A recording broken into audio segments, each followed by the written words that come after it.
नमस्कार वर्कर्स, मैं संयोगिता एक बार फिर हाजिर हूँ एक नई जानकारी के साथ। वीडियो शुरू करने से पहले आप सबसे रिक्वेस्ट है कि जिसने भी अभी तक मेरे चैनल को सब्सक्राइब नहीं किया है वो जल्दी से मेरे चैनल को सब्सक्राइब कर दें, बेल आइकन को भी दबा दें ताकि आने वाली सारी वीडियोज़ की नोटिफिकेशन आपके मोबाइल पर आ जाए। वीडियो को लाइक ज़रूर करें और कमेंट भी करें। तो चलिए वर्कर्स, वीडियो शुरू करते हैं। तो आज मैं आपको ये बताने वाली हूँ कि अगर आप HCM दे रहे हो तो आप eKYC कैसे करें, यानी THR बिना दिए भी eKYC हो जाती है। ये मैंने पिछली वीडियो में भी बताया, तो जिसमें मुझे एक वर्कर ने कमेंट में पूछा कि उसकी फुल कैसे दे सकते हैं, उसकी फुल वीडियो बना के दिखाएं। उसमें मैंने बता दिया था आपको कि कैसे देनी है, लेकिन डिटेल में अभी मैं ये इस वीडियो में बताने जा रही हूँ। तो उससे पहले मैं आपसे एक और बात बताना चाहती हूँ, वो भी HCM के बारे में। जो लड़कियाँ भी HCM भरती हैं वो इसको ध्यान से सुने। जब भी हम HCM भरते हैं, कल फर्स्ट थी, मैंने भी HCM भरा, लेकिन आज मेरा ज़ीरो आ रहा है। मैंने 2-3 बार, मैं आपको बताती हूँ कैसे। जब आप ये पोषण ट्रैकर खोलते हो तो आप खोलते ही, जब डेली ट्रैकिंग खोलते हो तो सबसे पहले आप अपने क्लाउड आइकन को देखें। आप अपने क्लाउड आइकन को बार बार देखें। उसमें आपको, ये आपका क्लाउड आइकन है, ठीक है। इस आइकन को आप बार बार देखो। इस पे अगर 1 2 3 कोई भी डिजिट्स में आ रहा है तो मतलब वो एक्टिविटी आपकी पेंडिंग रह गई है। लड़कियां मुझे बोलती हैं, बड़ी बार फ़ोन भी करती हैं, तो हम डेली आंगनवाड़ी सेंटर ओपन करते हैं, डेली HCM भरते हैं, फिर भी कम डेज शो होते हैं। तो ये ध्यान से सुनना और सबके लिए बहुत ज़रूरी है कि ये जो क्लाउड आइकन है, क्लाउड आइकन डेली ट्रैकिंग में जैसे आप आओगे, या उससे पहले भी जैसे आप आंगनवाड़ी सेंटर को, जैसे आपका पोषण ट्रैकर ओपन होगा, डेली ट्रैकिंग में जाने से पहले भी आप क्लाउड आइकन को खोल के देख सकते हो। अगर उस पर कोई डिजिट 1 2 3 आया तो मतलब आपकी एक्टिविटीज़ पेंडिंग है। अगर 1 आया तो मतलब कोई एक एक्टिविटी पेंडिंग है, 2 आया तो 2 एक्टिविटीज़ पेंडिंग है, 3 आया तो 3 एक्टिविटीज़ पेंडिंग है। और क्लाउड आइकन को क्लिक करके भी आपको यहाँ पे जो एक्टिविटीज़ हैं वो दिख जाती हैं। इस टाइम 0 एक्टिविटी पेंडिंग है। अभी जब मैंने ओपन किया तो एक एक्टिविटी आ रही थी पेंडिंग, तो फिर मैंने इसको, ये जो ब्लू कलर का स्टार्ट लिखा होता है, इसको हम क्लिक करते हैं तो एक्टिविटीज़ जो हैं वो जैसे नो पेंडिंग रिकॉर्ड्स फाउंड आ जाता है। कई बार बार बार क्लिक करने के बाद भी नहीं आता, मतलब कि नेटवर्क में कोई एरर है। तो वो एक्टिविटीज़ जो यहाँ पे आपको लिखी हुई आती हैं, वो एक्टिविटीज़ फिर दूसरे दिन वो ज़ीरो होती हैं। यानी अगर आप HCM भर रहे हो तो यहाँ पे आपने HCM भरा, मानो 3 to 6 ईयर्स का, लैक्टेटिंग मदर का, या 6 month to 3 ईयर का, किसी का भी आपने भरा, यहाँ पे ग्रीन आ जाता है, ठीक है। यहाँ पे ये तीनों सर्कल ग्रीन आते हैं, लेकिन क्लाउड आइकन में यहाँ पे लिखा हुआ आ जाता है। अब जब भी कोई भी काम इस पे पोषण ट्रैकर पे करो तो क्लाउड आइकन एक बार ज़रूर खोल के देखें। कल मैं सारा दिन देखती रही, मेरी HCM की सारी बार बार पेंडिंग आ रही थी, मैं बार बार स्टार्ट को दबा रही थी, लेकिन वो शाम तक भी नहीं हुई। तो अल्टीमेटली जब मैंने सुबह खोला तो भी वहाँ पे पेंडिंग 5 एक्टिविटीज़ यहाँ मुझे पेंडिंग आई। और जब मैंने इसको स्टार्ट बटन को ये किया तो वहाँ पे जो है वो ज़ीरो आ गया। लेकिन ये कल की थी, इसीलिए HCM मेरा कल का ज़ीरो आ गया। कल मैं बार बार देखे जा रही थी, लेकिन वो उसमें नहीं हुआ काउंट, उसमें एक्टिविटीज़ जो हैं वो नहीं हुई। तो ये मैं आपको इसलिए बता रही हूँ, जो भी लड़कियाँ बोलती हैं कि हम पोषण ट्रैकर पे पूरा काम करते हैं लेकिन दूसरे दिन ज़ीरो शो होता है, उसका यही कारण है। आप क्लाउड आइकन को बार बार खोल लो और उसको स्टार्ट बटन पे दबाओ, जब तक वहाँ पे नो पेंडिंग रिकॉर्ड फाउंड आए तब तक उसको करते रहो, उसको क्लिक करते रहो, ठीक है। तो ये था। अब देखो कल मेरा एक दिन का, अब ये देखो ज़ीरो आ रहा है। अब एक दिन का HCM जो है वो कम हो जाएगा। अब जो छुट्टी वाले दिन भी मुझे HCM, जो आंगनवाड़ी सेंटर खोल के HCM भरना पड़ेगा, तभी मेरे 25 डेज़ कंप्लीट होंगे। नहीं तो मुझे 7 डेज़ का THR भरना पड़ेगा, तो ही मेरे 25 डेज़ कंप्लीट होंगे। क्योंकि अभी जो सक्षम आंगनवाड़ी सेंटर्स बने हैं उसके रूल्स के अकॉर्डिंग हमें हर महीने 25 डेज़ की न्यूट्रिशन हमें बच्चों को देनी ही देनी है, नहीं तो आपका ज़ीरो शो होगा। ये मैं बहुत बार पहले भी आपको बता चुकी हूँ। तो अब मैं जो आपको जिस पे मैं वीडियो बनाने वाली हूँ अभी, जो टॉपिक मैं आपको पहले बताया कि कैसे आप SCM देकर भी EKYC कर सकते हो।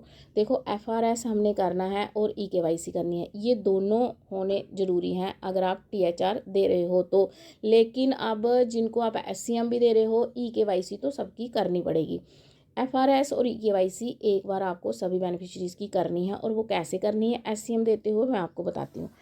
मानो ये आपने पहले आपको FRS करना है किसी भी जैसे ये है, यहाँ पे हम THR पे दबाते हैं। ये मैं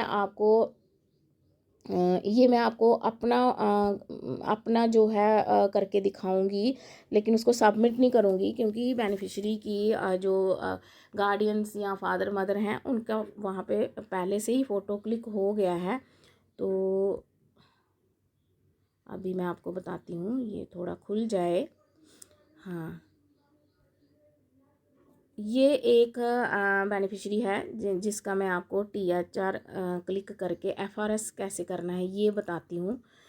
जैसे हम इसकी EKYC अभी पेंडिंग है, ठीक है, FRS इसका हो गया है तो EKYC पेंडिंग है। तो FRS मैं यहाँ पे हमें FRS नहीं करना है, इसकी EKYC ही करनी है। मैं 1 मिनट में आपको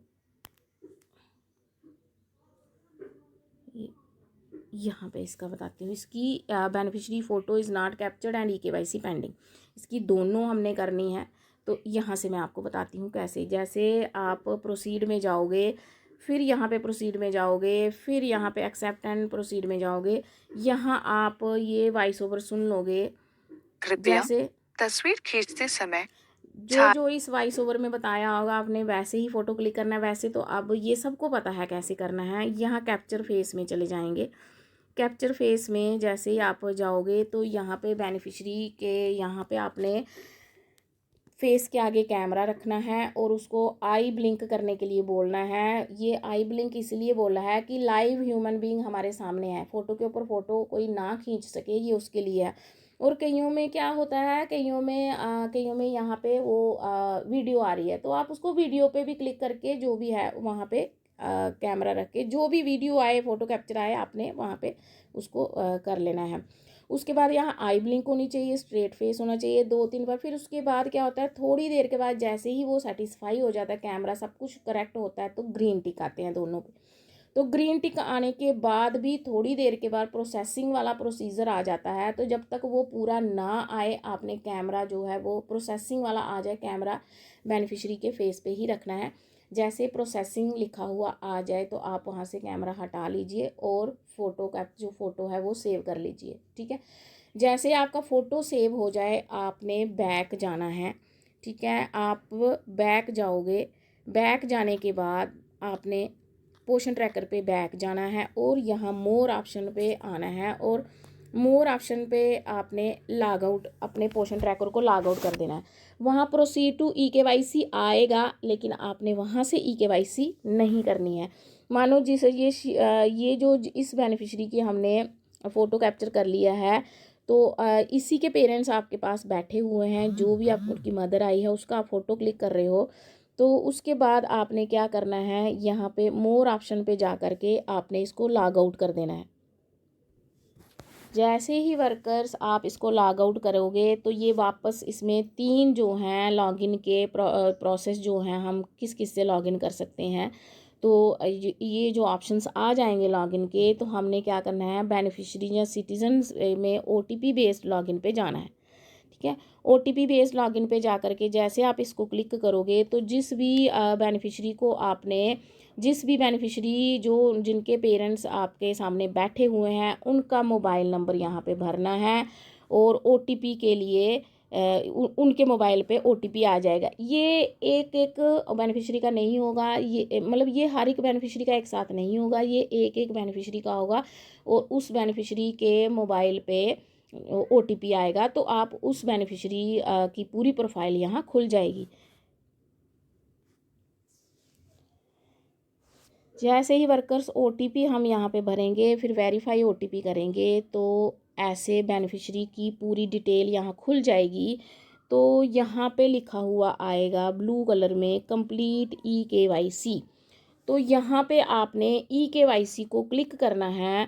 EKYC को क्लिक करने के बाद पूरा प्रोसेस EKYC का आ जाएगा। फिर जो जो वो मांग, वहाँ पे भी OTP आएगा, पेरेंट्स से OTP लेंगे। आधार नंबर भरोगे तो जो आधार के साथ फ़ोन लिंक होगा उस पर OTP आएगा, और OTP के बनने के बाद उनकी EKYC कंप्लीट हो जाएगी।